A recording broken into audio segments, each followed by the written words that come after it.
Hello everyone, welcome to my channel. இன்னைக்கு நாம standard 10th maths chapter number 1 relation and ஃபங்க்ஷன்ல exercise 1.4ல 6th sum வந்து பார்க்க போறோம். क्वेश्चन என்ன கொடுத்திருக்காங்கன்னு பாத்தீங்கன்னா ஏன்னு ஒரு செட் வந்து கொடுத்திருக்காங்க. அதுல இருக்கக்கூடிய எலிமெண்ட்ஸ் என்னன்னு பார்த்தோம்னா 1 2 3 4.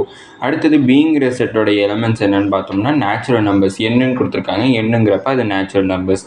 இங்க ஃபங்க்ஷன் வந்து எப்படி டிஃபைன் ஆகுதுன்னு பாத்தீங்கன்னா f such that a to b ன்னு கொடுத்திருக்காங்க. a to b ன்னு பார்த்தோம்னா ஒரு ஆரோ டயக்ராமோட லெஃப்ட் சைடு அதாவது டொமைன் வந்து எனக்கு ஏ அதாவது 1 2 3 4 இருக்கும்.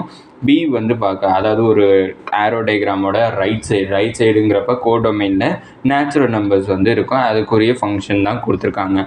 அந்த ஃபங்க்ஷனை டிஃபைன் பண்ணக்கூடிய கண்டிஷன் எப்படி இருக்குன்னு பார்த்தோம்னா f of x is equal to x cube அப்படின்ட்டு கொடுத்துருக்காங்க. நான் இப்போ ஃபஸ்ட்டு சப்டிவிஷனில் என்ன கண்டுபிடிக்கணும்னா எஃப்ங்கிற அந்த ஃபங்க்ஷனுடைய ரேஞ்ச் வந்து என்னன்னு கண்டுபிடிக்கணும். ஃபஸ்ட்டு அதோடைய கண்டிஷன் வந்து எழுதிக்கிறேன். F of x is equal to x cube.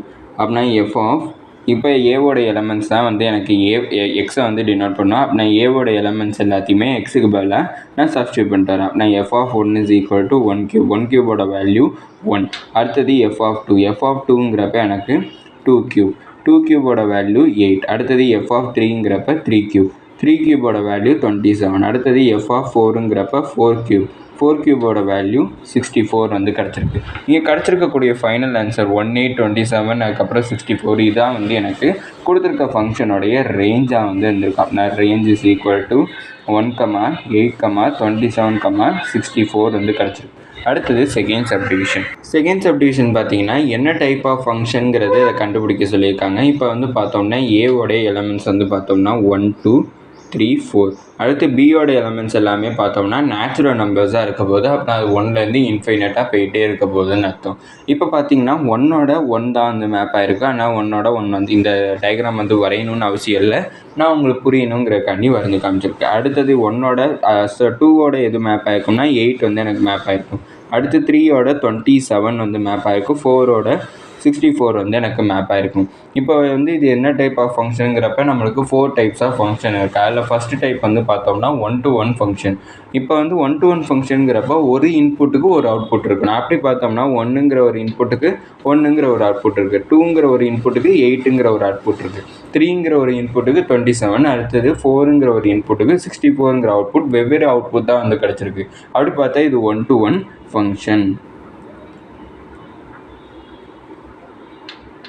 அடுத்தது வந்து பார்த்தோம்னா இந்த இதில் வந்து நான் எனக்கு 1 மேப் ஆகிருக்கு, 2 8 மேப் ஆகிருக்கு. அப்படின்னா 2லேருந்து 7 வரைக்கும் இருக்கிற நம்பர்ஸ், நான் இங்கே இருக்கக்கூடிய நம்பர்ஸ் எதுவுமே மேப் ஆகாமல் இருக்குது. கரெக்டாக நம்மளுக்கு வந்து கோடொமைனில் ஏதாச்சும் ஒரு எலிமெண்ட் வந்து மேப் ஆகாமல் இருந்தாலோ அதை இன்டூ ஃபங்க்ஷன்னுட்டு சொல்லுவோம். இப்போ இதில் பார்த்தோம்னா 2லேருந்து 7 வரைக்கும் இருக்கக்கூடிய ஒரு நம்பர்ஸ் கூட மேப் ஆகலை. அடுத்தது 9லேருந்து 26 வரைக்கும் இருக்கக்கூடிய நம்பர்ஸ் எதுவுமே மேப் ஆகாமல் இருக்கும். அப்படி மேப் ஆகாமல் இருந்துச்சுன்னா கோடொமைனில் ஏதாச்சும் ஒரு எலிமெண்ட் மேப் ஆகாமல் இருந்துச்சுன்னா அதை இன்டூ ஃபங்க்ஷன் சொல்லுவோம். அதனால் it is an into function. இதை மாதிரி கொஷின் கேட்டாங்கன்னா அந்த டைமில் நீங்கள் ரீசன் எழுதணும். என்னென்னு பார்த்தோம்னா எப்போதுமே இப்போ 1 to 1 ஃபங்க்ஷனோட ரீசன் என்னென்னு பார்த்தோம்னா ஒரு இன்புட்டுக்கு ஒரு அவுட்புட் தான் இருக்கணும். அதனால் இங்கே வந்து ஒரு 1 to 1 ஃபங்க்ஷன். அதுவே வந்து இன்டூ ஃபங்க்ஷனுக்கு ரீசன் பார்த்தோம்னா எனக்கு கோடொமைனில் வந்து எல்லா எலமெண்ட்ஸும் ஏதாச்சும் ஒரு எலமெண்ட்ஸ் வந்து மேப் ஆகாமல் இருந்துச்சுன்னா அது இன்டூ ஃபங்க்ஷன். அதனால இது ஒரு இன்டூ ஃபங்க்ஷனை ரெப்ரசன்ட் பண்ணுது. நீங்கள் ரீசன் எழுதுகிற மாதிரி இருக்கும். இதோட இந்த வீடியோ முடிஞ்சிச்சு. மறக்காமல் நம்ம சேனலை சப்ஸ்கிரைப் பண்ணி சப்போர்ட் பண்ணுங்கள். நீங்கள் கொடுக்கக்கூடிய ஒவ்வொரு சப்ஸ்கிரைபும் எனக்கு மிகப்பெரிய சப்போர்ட்டாக இருக்குது. இந்த வீடியோ பிடிச்சிருந்துச்சுன்னா லைக் பண்ணுங்கள். உங்களுக்கு ஏதாச்சும் டவுட்ஸோ இல்லைன்னா நான் ஏதாச்சும் இம்ப்ரூவ் பண்ணணும்னு நினச்சிங்கனாலும் கமெண்ட் பண்ணுங்கள். தேங்க்யூ.